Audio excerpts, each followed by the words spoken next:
21. Porque los otros sacerdotes, ciertamente sin juramento fueron hechos sacerdotes, pero este con el juramento del que le dijo, juró el Señor y no se arrepentirá, tú eres sacerdote para siempre, subrayo eso, según el orden de Melquisedec. Por tanto, Jesús es hecho fiador de un mejor pacto. Y los otros sacerdotes del orden de Leví, los judíos, llegaron a ser muchos debido a que por la muerte no podían continuar. Subrayo la palabra continuar, que no pueden. Cristo sí puede. Mas este, por cuanto permanece para siempre, tiene un sacerdocio inmutable, que no cambia, es continuo, por lo cual puede salvar perpetuamente a los que por él se acercan a Dios, viviendo siempre para interceder por ellos. Porque tal sumo sacerdote nos convenía, santo, inocente, sin mancha, apartado de los pecadores y hecho más sublime que los cielos, que no tiene necesidad cada día, como aquellos sumos sacerdotes, de ofrecer primero sacrificios por sus propios pecados y luego por los del pueblo, porque esto lo hizo una vez para siempre, ofreciéndose a sí mismo. Porque la ley constituye sumos sacerdotes a débiles hombres, pero la palabra del juramento, posterior a la ley, al Hijo hecho perfecto para siempre. Si ustedes reparan, hermanos, acá se enfatiza en esta porción, desde los versículos 21 se leyó hasta el final, que Jesús tiene un sacerdocio para siempre, inmutable, continuo, que a diferencia de los otros que cada día, que terminan, este no, permanentemente, continuamente.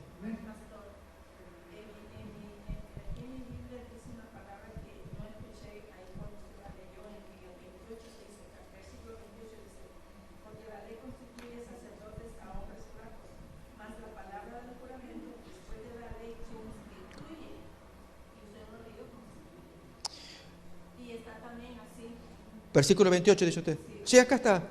Porque la ley constituye sumos sacerdotes a débiles hombres, pero...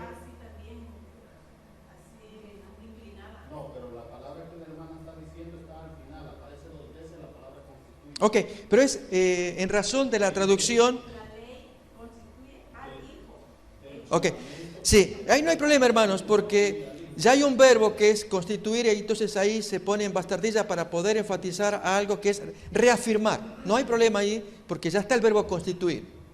Yo lo tengo acá en esta traducción, ¿sí? Entonces que aparece en bastardilla, no hay problema. El asunto es que en el otro uso de Daniel, capítulo 8, recuerden, son 5 usos, 11, 12, 13, luego Daniel 11, 31 y Daniel 12, 11. Ok, ¿qué es esto, hermanos?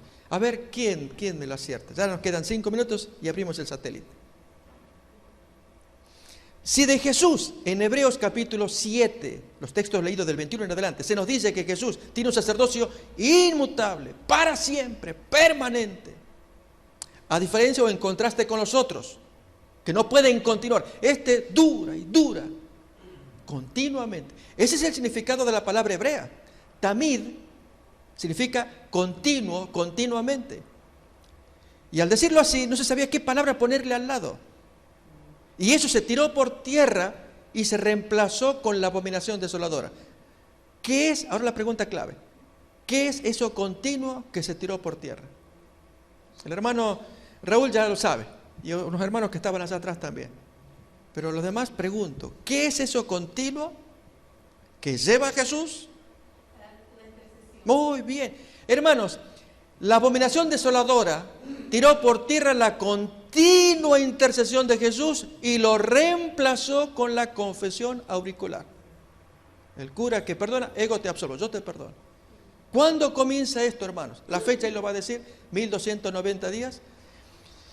1260 días, 10 años es la fecha que solemos manejar, desde el 538 a 1798. Pero 30 años antes del 538 ocurrió un hecho que es bueno conocerlo, que fue el bautismo del policía francés que ayudó muchísimo a la iglesia romana. Cuando digo policía, hermanos, no es que era un policía, fue Clodoveo, el rey de los francos o de los galos.